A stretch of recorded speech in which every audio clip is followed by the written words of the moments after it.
नमस्कार दोस्तों, जय जोहार। मैं कौशल तिवारी और बिहनिया संध्या में आपका स्वागत है। छत्तीसगढ़ में चल रही डबल इंजन की सरकार विष्णुदेव साय ने अपने जन्मदिन में जो ताकत दिखाई है वह अब सत्ता के कामकाज में भी दिखाई देने लगा है। सुपर सीएम के रूप में चर्चित ओपी चौधरी की उड़ान क्या अब थमने लगी है? क्या विष्णुदेव साय आने वाले दिनों में डॉक्टर रमन सिंह की तरह ताकतवर हो जाएंगे? ऐसे कई सवालों के बीच जो चर्चा है राजनीति के गलियारों में या फिर सत्ता के गलियारों में, उसमें सबसे चर्चित नाम ओपी चौधरी है। और यदि ओपी चौधरी को भी विष्णुदेव साय के जन्मदिन की बधाई के लिए विज्ञापन देना पड़ रहा हो और होर्डिंग्स लगाने पड़ रहे हो, तो फिर आप समझ लें कि विष्णुदेव साय की ताकत इन दिनों कितनी बढ़ चुकी है। ऐसे में सवाल पवन साय का है। पवन साय की भूमिका को लेकर हम फिर कभी विस्तार से चर्चा करेंगे। आज हम बात कर रहे हैं सत्ता के गलियारों की उस किस्सा गोई की जिसने ओपी चौधरी को रातों रात सुपर सीएम बना दिया था, और इसकी वजह थी प्रशासनिक पकड़।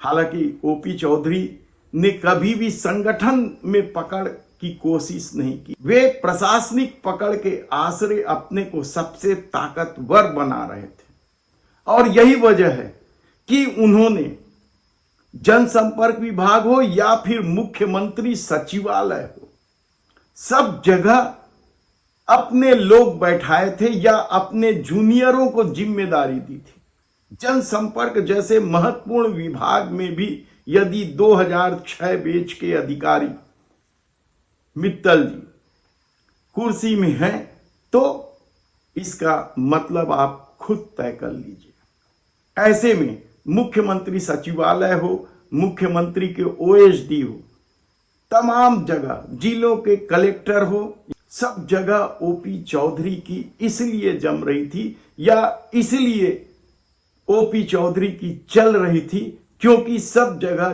जूनियर बैठे थे जो ओपी चौधरी का सम्मान करते हैं या फिर ओपी चौधरी को समय समय पर सारी जानकारियां उपलब्ध करा रहे थे। इन परिस्थिति में आखिर ब्रेक कैसे लग गया?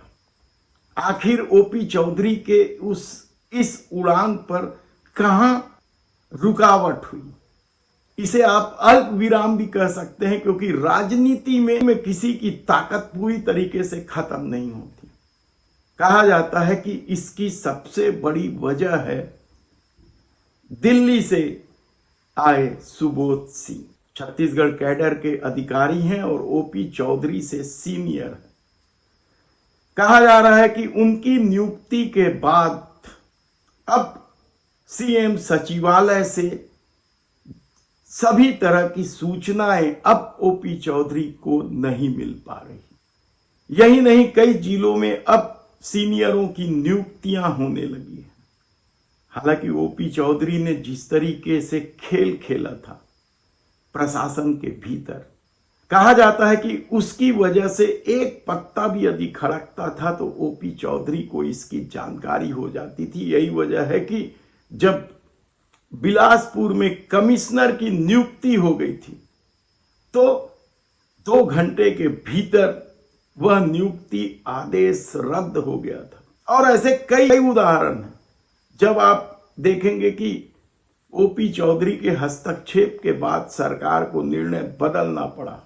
इस चर्चा के बीच अब जो चर्चा है वह तो यही है कि अब सुबोध सिंह ने ओपी चौधरी के उस उड़ान पर अल्प विराम लगा दिया है, ब्रेक लगा दिया है, पर कतर दिया है कहना बड़ा मुश्किल है। अभी मामला सिर्फ थमा है। तो आने वाले दिनों में क्या ओपी चौधरी सुपर सीएम बने रहेंगे? क्या सुबोध सिंह के सीएम हाउस पहुंचने के बाद ओपी चौधरी के लिए कुछ अलग तरह का संकट उत्पन्न होगा। कहना मुश्किल है, क्योंकि ओपी चौधरी प्रशासनिक रूप से तो ताकतवर अभी भी बने हुए हैं। प्रमुख पदों पर बैठे अफसर उनके जूनियर अफसर हैं, जो उन्हें पल पल की जानकारी देते रहते हैं। यह सत्ता के गलियारों की बेहद ही महत्वपूर्ण चर्चा। तब कहा जाता है कि सुबोध सिंह के आने के बाद विष्णुदेव साय को जिस तरीके से ताकतवर बनाया गया या बनाया जा रहा है, आने वाले दिनों में इसका नजारा आपको देखने को मिलेगा और हम विस्तार से आपको एक एक चीजें बताते रहेंगे। यदि आपने हमारे चैनल को सब्सक्राइब नहीं किया है तो प्लीज सब्सक्राइब कर लीजिए, लाइक का बटन भी दबा दीजिए और कमेंट्स करना ना भूलें। इसके अलावा यदि सच के साथ आप खड़े हैं तो हमें खबरों से या दूसरे माध्यमों से आप मदद कर सकते हैं। धन्यवाद।